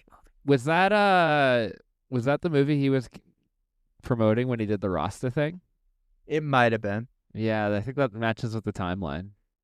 I mean, honestly, Sixth Sense through Lady in the Water is a hell of a run. Yeah, I think the Avatar movie would probably be the only like true flop in my eyes. After Earth was like not great. I didn't catch it. I caught it as a double feature at a drive-through because I really wanted to see This Is the End, and After Earth was the first one. Did you guys see Old? I didn't see Old. I was just happy he made a lot of money with Old. It's pretty bad. I haven't seen Trap yet. Have you guys seen Trap? Trap's pretty fun. Yeah, I like what's his face, Josh Hartnett. Oh, The Faculty. The Faculty is Amazing. the shit. Underrated. Hell yeah. What would you guys say was your most painful tattoo? Probably Ribs. the ribs, right? Ribs. Yeah, I yeah. have two on my ribs. One's a stick and poke, and one is Mike's tattoo artist that he didn't warn me had a super heavy hand. Yeah. Oh, Jesus. That's some I forgot Hellraiser shit. Well, so he did. So this is a. I this have a is tattoo the size of a quarter, and I squirmed and like yelped during this tattoo next to my friends who I thought were my friends. Yeah, me. While the tattoo artist laughed at me. And I went first. Mike has gotten a tattoo by this guy before. And Okay, I was like, what's going on here? And Mike's like, I don't know, dude. Here's my caveat. So here's my excuse, I should say. So this guy did my very first ever tattoo, and I had no metric on his hand, right? And like, so the TLDR of this story is that I got my first tattoo when I was traveling in Seoul, like in South Korea.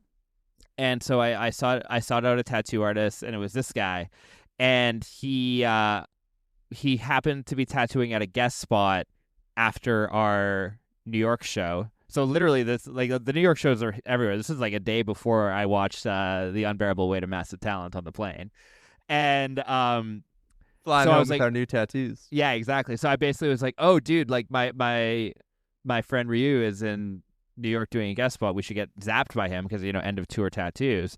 But because he did my first tattoo, I had like no bar at the time being like, whoa, this guy is like actually heavy handed. I would have given a fair warning had I known, because like after I got blasted, like he did this eagle on my arm, and I was just like, this piece that takes up like a solid third of my arm took maybe like 17 minutes. Yeah, It was was in and out on everybody, and Lou got his hand done or something. Yeah, he got like right on the wrist. Like, yeah, he wasn't getting paid by the hour, that's for sure. Yeah, Good dude though, really like him. No, he's awesome, and it's one of my favorite tattoos. It's like it's a skull in a jar from the Hellboy comics. Yeah. Oh, Hellboy, hell yeah. Yeah, no, it's sick. The yeah, originals. So that's the and like, yeah, I'd say my ribs were painful just because they're just a painful area. Shockingly painful was calf. I got my calf done, and I wasn't expecting that to be My first calf tattoo fucking sucked. I'm like, where is this coming from? I heard the tops of the feet and the head. I'm not going to be exploring those territories though, so you don't have to worry about that. I mostly just have my arms done, and those all sort of hurt the same amount. I've sort of explained, like, getting tattooed for the most part to me feels like when you're, maybe this is like not a universal experience, but when you like unravel a paper clip and put it through paper and like you're moving it around and it has that tiny rip everywhere. Yeah. It's just like you're the piece of paper. That's what That's getting perfectly a tattoo said. feels like. Yeah, because people always ask, what does it feel like? And I'm like, glass literally dragging across your skin? I don't know. That's perfect. The measurement. Yeah, Megan, I bet you can't wait. The measurement that I've been told is pinch your skin as hard as you can with your nail. Yeah, that's not bad.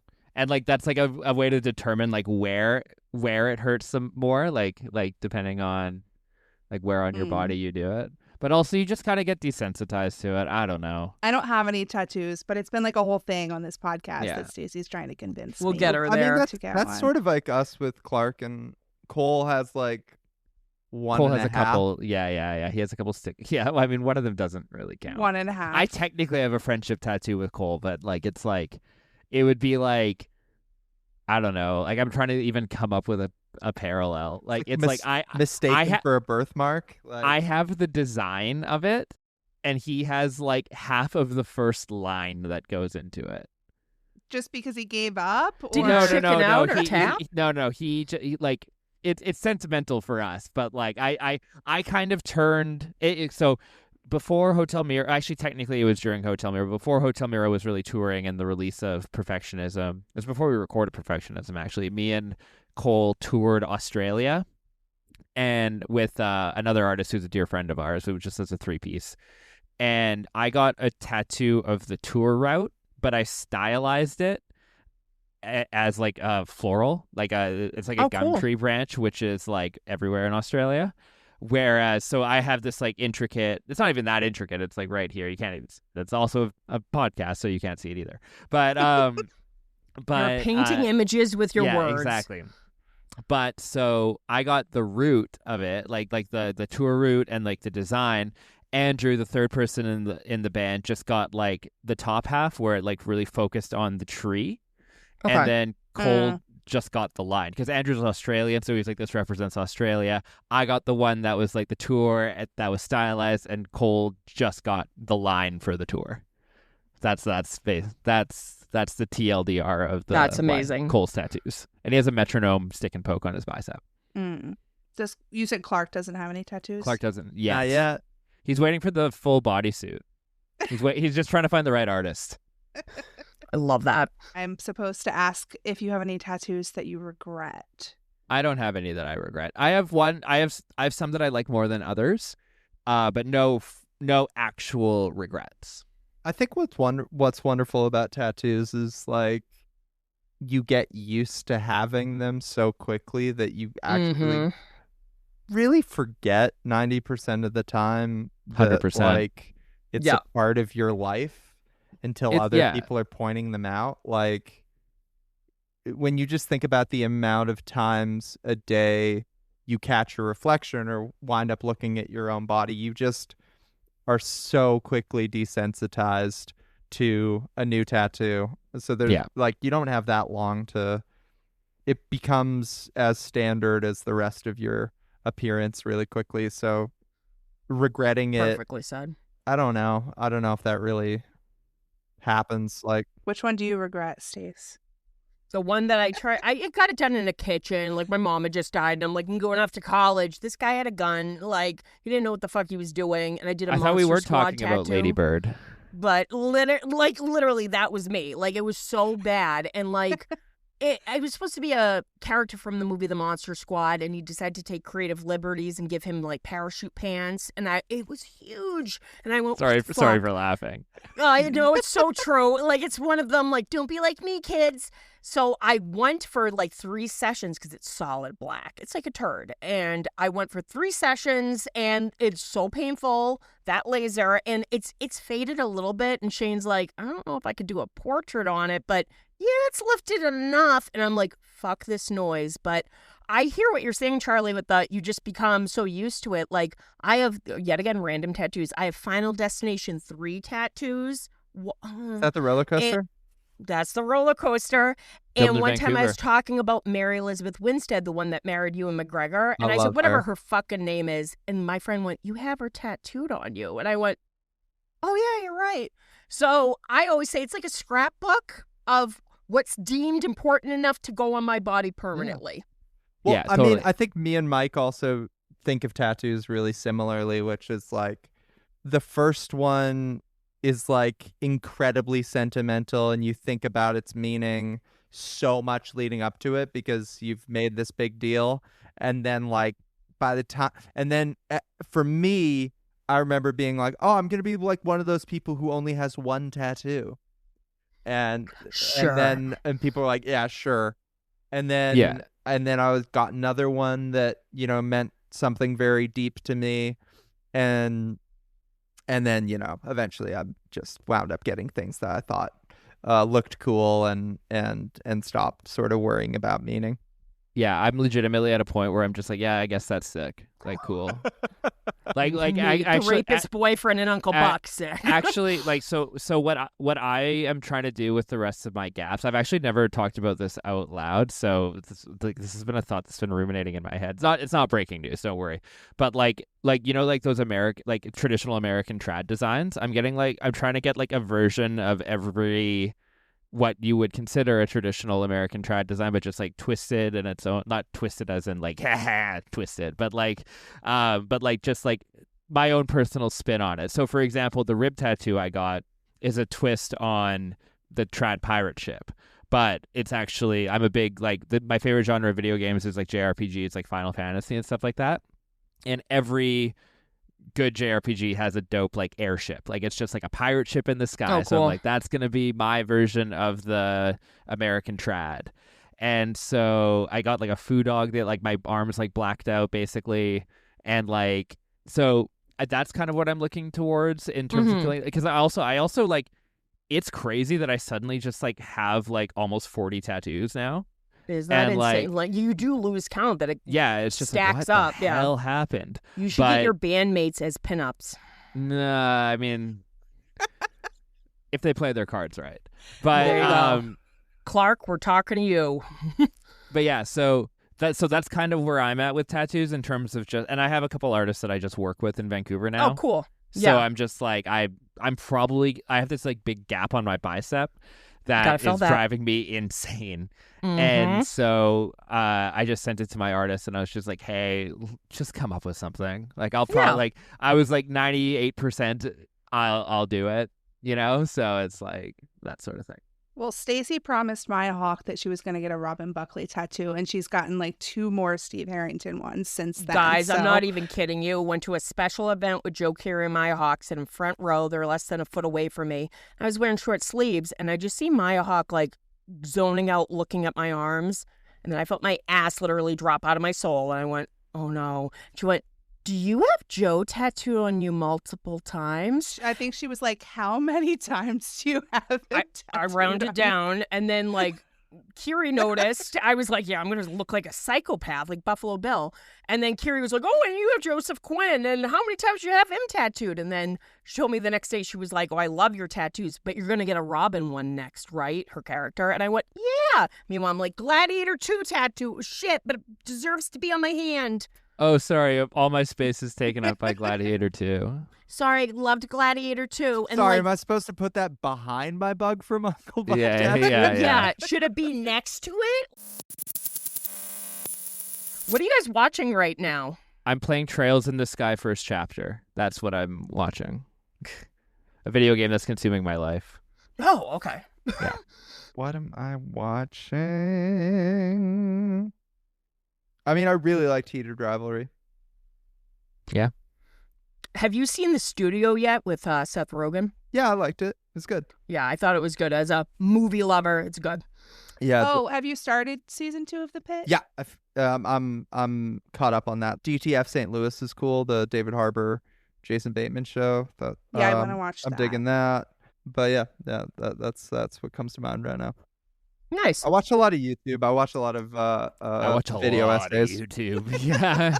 I know, and you end up down a rabbit hole, and you're like, how did I get here? You know? If I'm working from home, it's literally like 6-hour Twin Peaks videos. It's just on in the background, and I'm just like typing away. I also put this question on here for Stacy because she's a big collector. So we were wondering if you collect anything. Much to everyone's surprise, I'm like frightfully unsentimental, and I don't really nest very well. So once I started moving around as a kid, I didn't really bring much with me. I think like my cop out answer would sort of be clothes. Mm. Yeah. I like thrift shopping. Oh, thrift shopping's the best. I'm trying to think. I don't really like collect. I've always joked You got about some like toys and like yeah, like nothing, but like models. there isn't like a whole like I go through like there's a thing called gas with music gear and now camera gear in my head where it's just like gear acquisition syndrome. But I think I'm over it for both of those. I think I have the camera set up that I want and the guitar / bass / musical instrument setups that I want. Yeah, like there isn't something I'm thinking of like going out of my way and being like, oh, we gotta stop here and find this, da, da, da, da, da. But also in the same breath, it's like I always joke about like we stop at every gas station in every state and everything under the sun, and they always have these weird like, you know, fridge magnets or license plates. The and I was like, best. it would be kind of like there's a part of my brain that's like I could just like get one everywhere, and then my suitcase would just be full of like shit. Yeah, But I think it's sort of like that's exactly it, where it's like we really, I think because of the amount of touring and traveling I've done, it's just like it's so hard for me to think that like there's going to be stability enough to collect things. yeah, Mhm. when I think of collect, like I like if something is cool, I'll like get it. But when I think of the term collect, I think of it like, oh, like a new Funko Pop came out and I should get it. We're You know what I mean? but we're like experienced guys anyway. Like Mhm. in terms of what we want to spend money on, for the most part, it would be traveling. Yeah, exactly. Are you guys big physical media people with vinyl, tapes, anything like that? Oh man, no, but I support the cause. Yeah, I'm like all also for it for my friends who like I believe in it, but I don't really do it. Okay. If that makes any sense. Like I'm the same. I'm so convinced that physical media is incredibly important and amazing. I just again don't really participate in it. Despite Mhm. this makeshift bookshelf behind me on my Zoom call, I used to be a big. The thing for me, like once again, video games, right? Like over COVID during the pandemic, everything just went digital, and now like everything just is that. And at first I was like, no, I love having the shelf. I love having like people come over and look and be like, oh fuck, like this guy knows ball. But like in the same breath, it's also just like just for like my convenience. Like whenever we go on tour, I bring my Switch with me and all my games are just on it. Like I'm not like packing extra shit, you know, like Yeah. stuff like that. But I do echo Charlie's sentiment. Like we have a mutual friend, Josh, who he flies the physical media flag. Like he's like out there ordering DVDs from Japan for wrestling matches you've never heard of, even though you could find them on YouTube in like 2 seconds, because he's just like, I support the cause, and I love that. And like, Well, it also there just is an argument that there's no guarantee that the thing that you love will be accessible to you if it's not physicalized. Exactly. There's so many incredible projects being lost to the sands of time right now. Yeah. And it actually like it's very uncharacteristic because like people I think Charlie and I get like typecast as Mhm. being like big vinyl guys and stuff like that. And like obviously we love music, but like I don't really have like a record player set up. I have a couple vinyl, but it's also just kind of like I went through a bit of a phase where I was like, oh, sick, but then just having them is sick. And I'm also like in the same breath, and like just the unexpectedness, I'm also not a very big coffee snob. Like I'll just drink black coffee that's absolute swill. I just need the caffeine. Serial hit. killer. No. Not at all. You're not a coffee snob, Stacey. Your iced coffee I'm not, from but Dunkin' black? Donuts is nice. That's Yeah. some Dexter shit. No, Like, the I have a working theory that the bitterness like helps the wake up process. Mm. fair. I've actually, unfortunately for my well-being, I've actually gotten on the energy drink train more I than know. I'd like recently. Well, I was maybe gonna drink this Alani. Don't drink it and I now. It's like never midnight did. there. Don't do it. Are you kidding? I'm like, I was do like, it, do if it, I do it. drink this, I won't sleep tonight. I would do a thing on tour because some members of our band who are not on this Zoom call right now will often, like waking up is hard and functioning before you have your first coffee is like unideal. But so I'm just like, why don't I just buy an energy drink the night before, have it next to my bed, and the first thing I do when I wake up is crush it, Crack that bad boy. ready yeah. to go. Then you're good to go. Yeah. You don't have that medium period of when am I going to find my first cup and feel human, because you feel human right away. That's life on tour, though. I don't do that at home. I complain at home. Yeah. Charlie's room is very nice because Charlie goes out and gets coffee. And I'm also Love that. doxing who I mean in this story. If you're reading between the lines. That's hilarious. Yeah. Charlie, are you a coffee snob? No, I just but I'm addicted to it. Like, Yeah. We're all Hopefully- painfully addicted. the whole band's hopelessly addicted to coffee, which is like, as far as things you could be addicted to in a band, pretty tame. Yeah. I love that. That's the problem, though. I'm like addicted to caffeine, so it doesn't actually do anything for me. I just need it in order to not have like withdrawal symptoms. Get the I'm caffeine definitely- headache. Yeah. I'm definitely at that stage, but I don't know. I love it too. I love the whole ritual of making coffee and having a hot drink in my hands, and just the speed you move when you've had a bunch of them and stuff. I really, especially in the recording process and in touring, we just coffee's a huge part of it. Recording is great because you just tell this like intern being like, hey, I want coffee, and then it just appears. It's awesome. Love that. Sounds Yikes. great. Man, Megan slamming Dunkin' Donuts, saying that to someone from Mass. That's sacrilege. You know I love Dunkin' too. It's okay. She thought that Maryland was like New England because we had Dunkin' Donuts. I felt so Oh. dumb. We're driving back from the airport, and I go, "This is part of New England, right?" She went, "What?" And I went, "It's New England, right?" Not a geography. what? Isn't it person. just like the Northeast in general that Duncan kind of occupies? Yeah, I Yeah. guess so.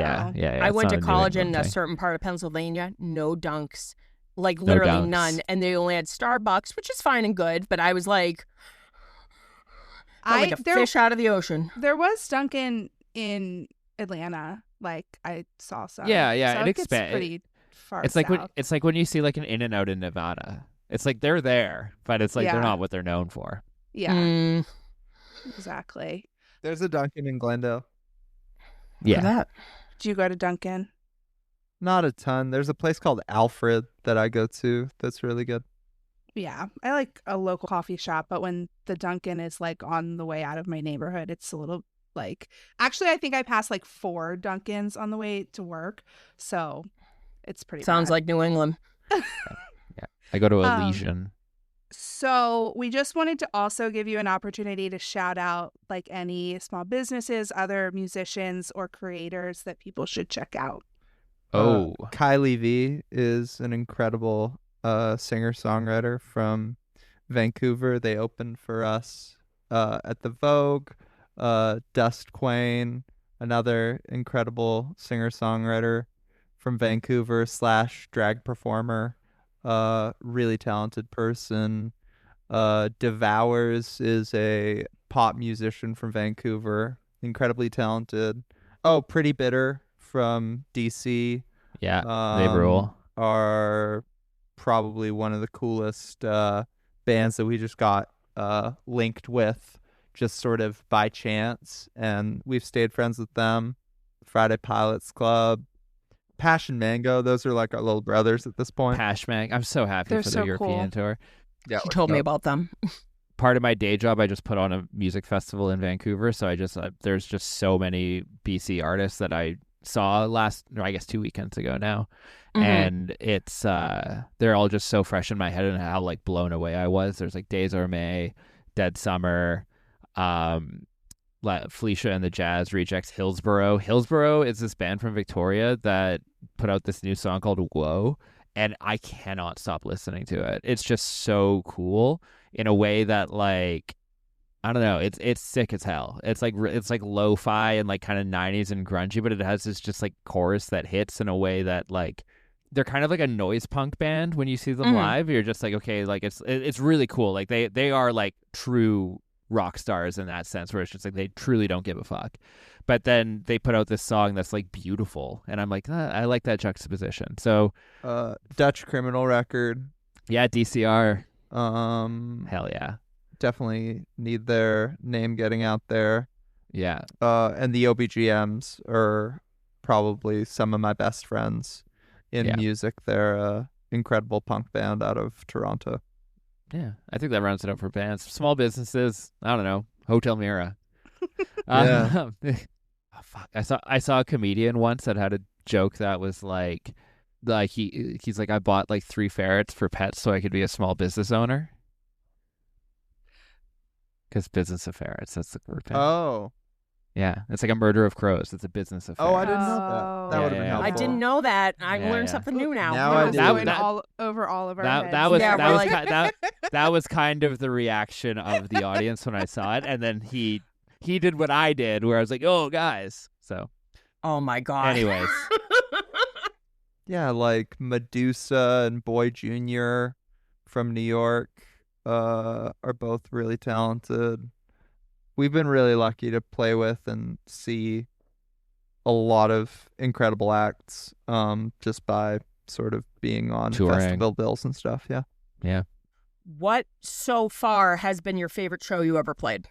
I think it's the Mercury Lounge 2022 that I posted about the other day. You know, it was like I studied acting in New York, and I sort of fell in love with going to see shows and this idea that I could be that one day was definitely the dream, but the fact that it happened and that we did it in such an organic way, you know, we booked this tour not really knowing who was going to show up, and then all of a sudden we got to New York and we were headlining this place that most of my favorite bands cut their teeth there.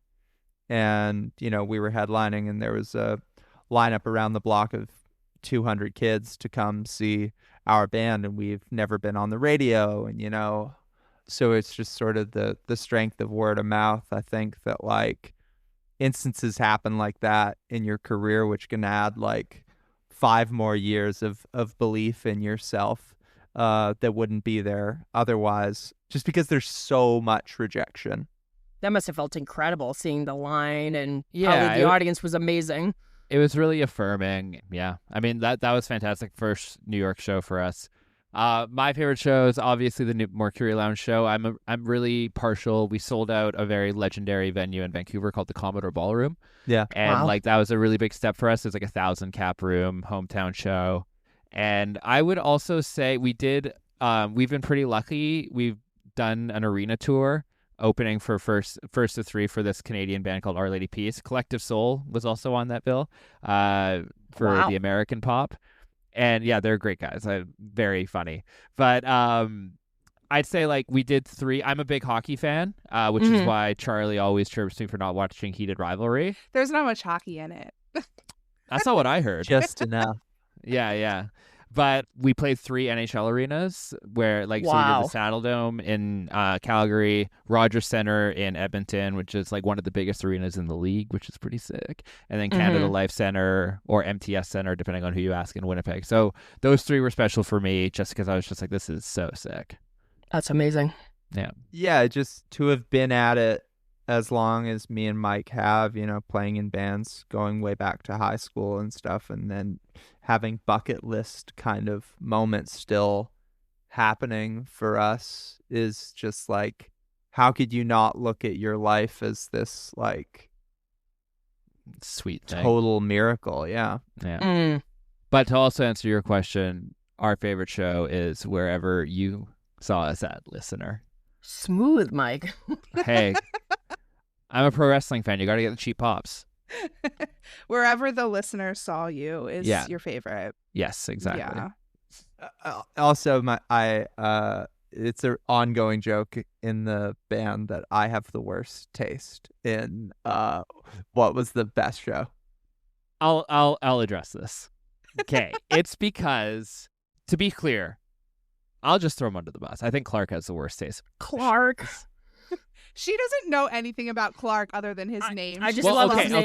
name. Clark. So it's because we always talk about, this might be a peek behind the curtain, but after every tour we rank our favorite shows to least favorite shows, yeah. and the show that you saw us at is always a top don't worry listener. But basically the factors for Charlie and I are very similar, where it's just is the crowd just having a great time? I'm not even really factoring in performance into it, The overall energy.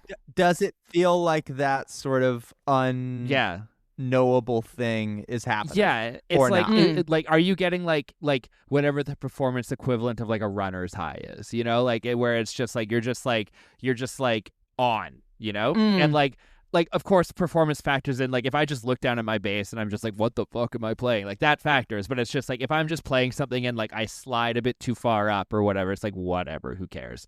So we factor in those sort of things. But Clark factors, so there was a show that Charlie and I unequivocally ranked as our number one show on our last American tour. I won't say which one. And I can edit it out. Just tell me. Salt Lake City. But Fun town. Okay. Never been. it was a great town. It's just an insane, legendary event. You don't The even have to vibe, edit it out. The vibe Great of the crowd. venue. Yeah, great crowd. Just everything you could The ever want. circumstances leading up to it, we'd only sold 120 tickets the night before, and then we kept getting updates as we drove closer to the venue that it was getting closer and closer And it was to a sellout. we sold out. And then we That must got have there and amped it you was guys up. completely Yeah. full. It was just a crazy It crowd. was heroic. It was like a movie. Yeah. So that was really we special. rolled in, and it then was great. Clark And, was yeah, I don't know, the green room was a little hot. no, he was the temperature difference between the green room and the stage was too different. Well, at least you had a green room because the Nashville show you didn't. Yeah, it was exactly. Yeah, it was. We the hung out fan. in our van in the Nashville show. But so I think the difference, so me and Charlie operate on similar metrics, but Yeah. I think the biggest difference and why we and Charlie was saying he has the worst taste is because he is interfacing with the crowd way more than I am, So I feel the energy from the big rooms just because that it's Right. undeniable, right? Yeah. Whereas I'm just doing my thing, I'm maybe looking cool if I want to, but at the end of the day, Charlie is making eye contact for the entire set. Yeah. I'm not. If I'm not feeling good or if I'm in my own head, I can just slink back into the shadows and nothing fundamentally changes about the show, right? You just have to Mhm. try not to hit me in the head, apparently. That only happened twice. But so what I mean is that in these bigger rooms where it's just undeniable that everyone's having such a good time, I can't escape that. And that increases it for me. Whereas Charlie has said some shows have been good where I haven't felt that, but clearly he found a pocket of people who were so into it that made it work. You know what I mean? Yeah. Does that make sense? No, 100%. Yeah. Megan actually, she exposed me to a little bit of your music, guys, and it was when she was visiting me in Mass and dancing Dancing With with the Moonlight. Moonlight. in the moonlight. With Swear to God, I literally kept humming it. It was such an earworm that Good. I couldn't get out of my head. And That's what we I do. always talk to her about how my mom always would say music is magic. It can literally set the tone of the day. Yeah. And I'm I love music that just gets caught in your head that you can't help but tap your foot or want to dance to. And it sounds like that's kind of what you guys do. Yeah, absolutely. I think, first of all, thank you so much for being into it. And yeah, I mean, writing great songs and catchy songs is, it's definitely something we take pride in. And may I tip my top hat off to you guys. Megan showed me some of your music videos. I feel like that's almost a dying art form, and I love bands that still do that. Yeah, Hell yeah. we've had the chance to make some cool ones, and I look forward to kind of Diving back into Yeah, doing you that. know, making some more. that King of the World one is so special and important to me. I'd love to do more things like that. I think we're in a period where we can really conceptualize whatever the next stuff Yeah. will be, and we can execute it in a way. The interesting thing about the past bunch of years is how much we had to rush things and not kind of do everything exactly the way we wanted to, just because of a lot of compromise. Just things would sort of fall by the wayside or what have you, and all of a sudden it would be like, okay, this is your album cover because it comes out tomorrow. It's like, all right, tight. That did happen. Maybe not It's tomorrow, like but like Spinal Tap spiritually with tomorrow. the Black Album. Dog, if we had Smell the Glove as our album cover, I Smell would be the Glove. so happy. I just watched that recently. What's It's wrong so with good. being sexy? What's wrong with being sexy? It's Nigel. Okay. I feel like we could chat all night, but it's kind of late. So I mean, you Had have a great chatted time. all night. Yeah. Really appreciate chatting with you guys. You guys make cool music. You guys have dope taste in movies. I'll set aside the whole Lady in the Water bit. It's fine. It's fine. What do you mean bit? It's not a bit. I don't understand. I don't understand bit. While we're talking about bits, how about why don't you what is the Gladiator 2 tattoo? It's like, Joseph what's the- Quinn. It's Joseph Joseph Quinn. Oh, from it is. Okay, yeah. The Sorry. evil redheaded emperor. Like, he did good in it, but the movie's a piece of shit. But I'm like, hand tattoo. So yeah. Her dog is also named Quinn. There you go. I told myself that I want to have a platinum record before I get hand tattoos. Mm. Okay. That's a good metric. Yeah, because that's like, okay, I'm locking into being a musician now. That's when you'll get Charlie's face and Clark's face. Yeah, Where's Cole going? it'll He'll you don't find want his that. face. Yeah, lower back. hmm Hell yeah. So, can you tell people where they can find you on social media? Hotel Mira Music on Instagram, and just regular Hotel Mira, no spaces, on TikTok. And I think the biggest favor you could do the band these days is signing up for our mailing list, which is free. Signing up for the mailing list. Mailing list is the new major measurement metric in the music industry. It lets people get contacted without all the interference of the algorithms, because the amount of times we have, for example, like, just this didn't happen here, but like, we'll play Boston, and then the next 2 days we'll get messages from fans being like, when are you playing Boston? And we're like, well, we were just here. So if you want to avoid situations like that, and maybe get some free goodies and maybe some merch giveaways, maybe some sneak peeks of upcoming things, mailing list is the way to go for that. And we also have a Discord, which is kind of like the Discord is kind of too. like a version of the mailing list, but we're gonna start pushing the mailing list pretty hard. I mean, we already are, but that's gonna be like, and there is intent behind it. So mailing list, hotelmiramusic.com. I think you can sign up to it there as well. Cool. If you haven't listened to us before, we are also on Instagram at Skull Rock Broadcast. Stacy's at Stay Still Reviews, and I'm at Steady Stories.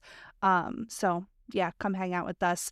We have like TikTok, but I'm not very good at it. One day.